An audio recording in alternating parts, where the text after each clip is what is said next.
بسم اللہ الرحمن الرحیم۔ قلندر لاہوری علامہ محمد اقبال علیہ الرحمہ کے افکار قرآن اور عشق مصطفیٰ کے سوز و ساز سے آراستہ ہیں۔ اسی میں آپ تسخیر کائنات دیکھتے ہیں، اسی میں آپ ملت اسلامیہ کا عروج اور کمال پنہا سمجھتے ہیں۔ علامہ اقبال کا قرآن سے اتنا گہرا تعلق تھا کہ آپ نے یہ دعویٰ کیا، اور اس دعوے پر جو آپ نے بطور دلیل اپنا کلام ذکر کیا، اس کو پڑھ کر ایک لرزہ طاری ہو جاتا ہے۔ اقبال کہتے ہیں کہ میری شاعری کا کوئی مضمون قرآن مجید کی روح سے خالی نہیں ہے،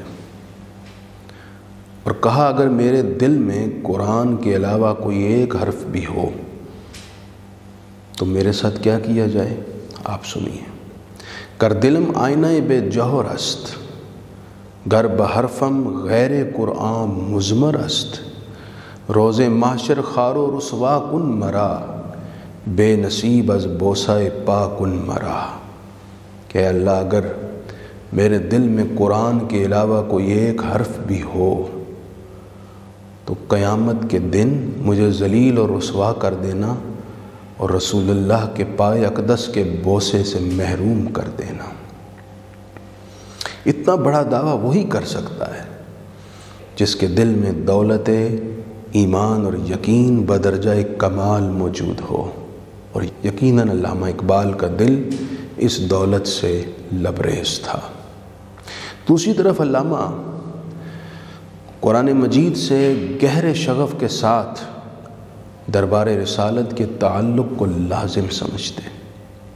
آپ فرماتے ہیں معنی دیدار آن خواہ آخر الزماں، حکم او برخیشتن کردن رواں، در جہاں زی چوں رسول انس و جاں، تا چوں او باشی قبول انس و جاں، باز خود را بھی ہمی دیدار اوست، سنت او سر از اسرار اوست۔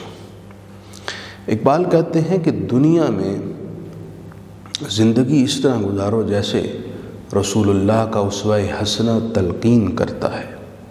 اگر تم نے ایسا کر لیا تو یاد رکھنا جن و انس میں تم مقبول ہو جاؤ گے، تسخیر کائنات اور انسانیت کی قیادت اور امامت کے مستحق ٹھہرو گے، اور یہی رسول اللہ کا دیدار ہے۔ یاد رکھو کہ آپ کا اسوہ نور، آپ کی ایک ایک سنت آپ کے اسرار اور رازوں میں سے راز ہے۔ وہ راز پالو گے تو پھر قیادت اقوام عالم کا منصب بھی تمہیں مل جائے گا۔ اقبال کہتے ہیں بمصطفیٰ بھی رساں خیش را کے دیں ہما اوست، گر بہو نہ رسیدی تمام بولہ بیست۔ اے ملت اسلامیہ کے افراد، اے مسلمانوں، یاد رکھنا تمہاری حیات کا مقصد یہ ہے کہ تمہارا تعلق دربار مصطفیٰ سے جڑ جائے، تم رسول اللہ کی کچہری میں پذیرائی پالو۔ اگر یہ نہ کر سکے تو تم نے بو لہبی سے تعلق جوڑ لیا ہے۔ اقبال کے نزدیک جس کی زندگی میں رسول اللہ سے تعلق نہ جڑا، اس میں اور بو لہب میں فرق کوئی نہیں۔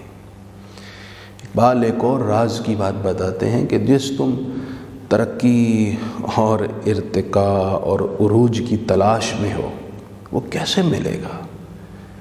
کی محمد سے وفا تو نے تو ہم تیرے ہیں، کہ جہاں چیز ہے کیا لوح و قلم تیرے ہیں۔ رسول اللہ صلی اللہ علیہ وسلم کے طریقے اور سنت کے ساتھ تمسک تمہاری ترقی ہے، آپ کے راستے پر چلنا ہی تمہارا عروج ہے، آپ سے جڑے رہنا ہی تمہاری عزت اور کمال ہے۔